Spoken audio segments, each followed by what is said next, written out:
Okay, I keep intending to do one of these videos on how to organize MathMap, and I'm always waiting to have everything perfect, and perfect never happens. And so, as Andrew Pudua says, however imperfectly, hopefully this can help people. So I find that when a curriculum is hard and things aren't working well, or if our school day isn't going well, or if we're having a lot of like little mini mutinies, things going on, a lot of times I can take care of a lot of the trouble if I get my materials very, very organized and make it so that my brain can think about watching my kids' faces for how they're doing, or for anticipating problems or keeping things rolling, rather than, oh no, where's my book? What page am I supposed to be on? Where did I put that? So to me, I'm not an organized person by nature, but my oldest is 21, and we've always homeschooled. So in the time that we've homeschooled over the past however many years, it's forced me to become organized, because organization is like it's kind of a sink or swim. Like a ship has to be organized, or it doesn't matter. Doesn't matter if you have the best winds, things aren't going to go well. So, all right. So with that, this is how I organize my MathMap materials to make sure that, come Monday morning or Wednesday morning is challenge maybe. Come Wednesday morning, when I have to figure out when it's time to do math, I have to just be ready and I can get where I need to go quickly. So what I did is I took all my booklets, all the little booklets. This is Ex Nihilo. We got all our booklets, and first off, I tried to get them all in this zipper binder. They don't actually fit that well, but the point is they have them all in the binder. But I took each booklet first, and I pulled out all the charts and all the solutions guide to every single one of these. Now, when I say pull out, let me show you the way I did that worked the best. So a lot of people have been messing with the staples and all that. Thing I found works best and quickest, and I'm all about speed, is I just took an X-Acto knife, very basic X-Acto knife, and I just put a tiny little slit at each of the two staples, just a tiny little one, and these guys just pull out really easy without risking ripping your page or damaging the staples or all the other things that you could do. So they came out super easy that way. And then, because I'm a homeschooler, I have lots of different paper cutting supplies. I have one of the big arm things that crunch down. I have these kind of scrapbooking type things. There's all these, and none of them work nearly as well as just using a ruler and my X-Acto again, stick in the sand, right? So I love these Architect rulers. They're great. They're like a triangle, and they're metal, and they're very, very precise, because architects have to be able to draw right on the dot with these. And so I feel like it makes a really nice cut. What I do is I just lay it in the seam, and I'm going to drop down the camera so I don't know if you can see now. Yep. Okay, so I just lay this right in the crease. I kind of hold it up like that, shove it right in the crease, and where it stops. And this one is this. So this is not the booklet. I'm using this as an example. So when you pull out your chart pages and your solutions guides, you're going to have a 2-page spread. And so pretend like this is one of those 2-page spreads. So I pull up the one side so that it kind of accentuates the crease in that 2-page spread. I slide that in there, and this one's not going right there because it's the staples, but you won't have the staples in there anymore because you pulled it out. So you put it right in there, and then I just take my X-Acto and I run it right down the line, and it is it's almost impossible to tell that I ever cut it to begin with. It looks just like a standard piece of paper. So I'm gonna erase this again. Making videos is new to me, so as you can probably tell.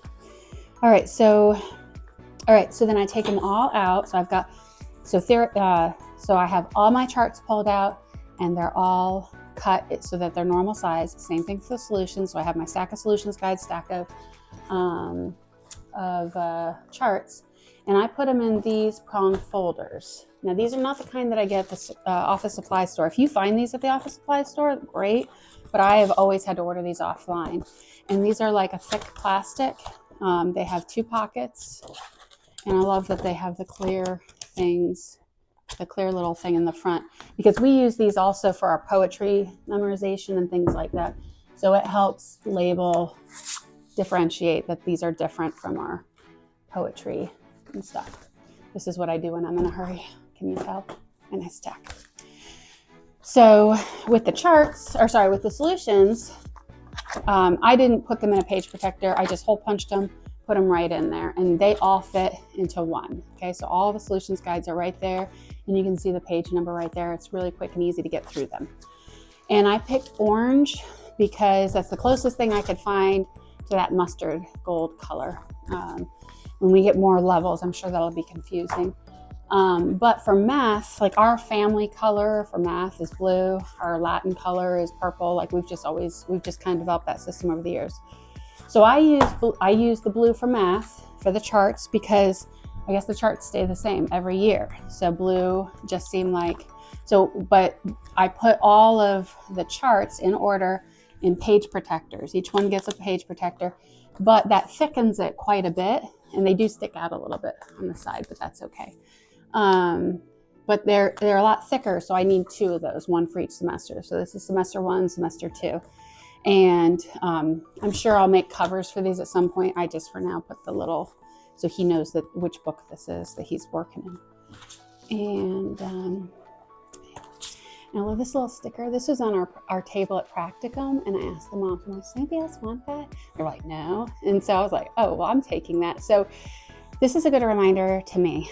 So little encouragements like that. All right, so once I've got my materials, so I've got my solutions guide. So when at Community, what I am bringing is, my son always has, I think it's a week 23 or 29 that he takes to Community every week, and that's in his challenge binder. But the current week can just fit in the pocket there. It just slips in there. Or we do a lot of car school. My son has a lot of medical appointments. So we are always on the go. I would like to do some videos on some more mom hacks about car schooling. But so he can just do this. He's got this. And if he needs a solutions guide, this is what he takes to Community. He's got it all set and ready.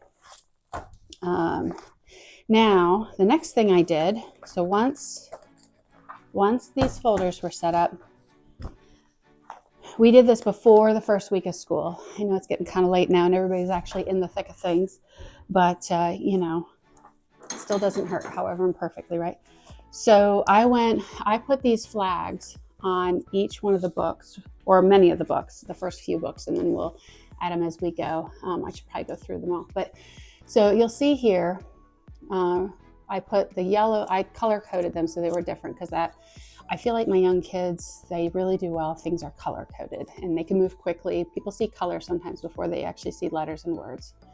So the yellow here is the I for information pages. So I put I1, I2, and I know it means invention, right? Does it mean invention? Yes, it means invention.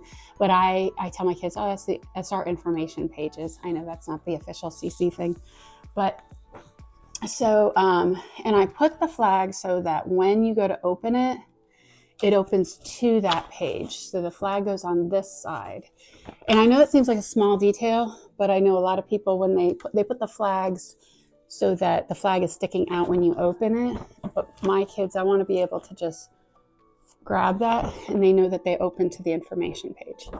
And then this, so we have, make sure it's in focus. There we go. Okay, so this says day 1 and it says pages 1, 2, 3, 4. And I do that. I make sure I have both labeled, like with the page numbers, because if he's in class and they say, we want to go look at this page, or some references to pages, he needs to be able to get to them quickly. But he knows that on day 1, he just grabs this and opens it to the page, okay? And then same thing, we have day 2, day 3, day 4.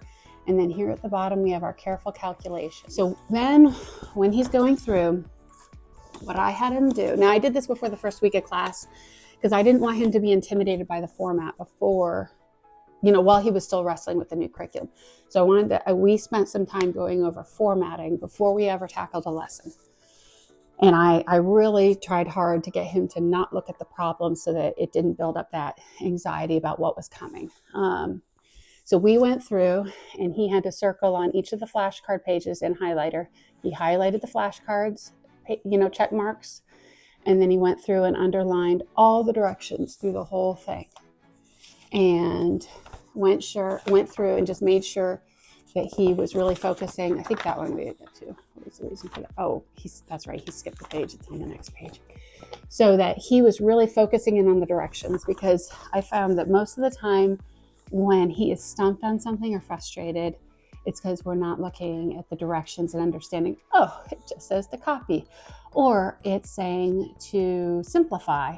So it might have complicated numbers like the square root of -I or something like that, but it's not asking us to know that. It's saying 2 times the square root of -I over 2. Well, to simplify, you just cancel out the 2, so you have a square root of -2I is the answer. That's what you were going for. You weren't trying to solve, like you weren't supposed to you weren't seeking to understand what the square root of -I was just yet. The other ones, so this is, we ended up, I knew I was going to go through a ton of these more expensive flags, so I just went on Amazon, and these are like, you get several hundred for like, I don't know, like $15. I don't know what it is, but so we got a whole, and they're very thin and papery, but they work fine.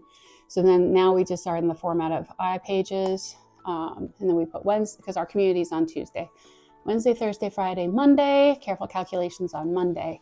And then he will, at the beginning of the week, go through and highlight the directions as we go through it. So, and because my first priority is to train myself and him to use the materials, not to understand everything that's going on. Maybe we'll aim for that in future years, but right now we're just focusing on the materials. So, one other thing I wanted to mention.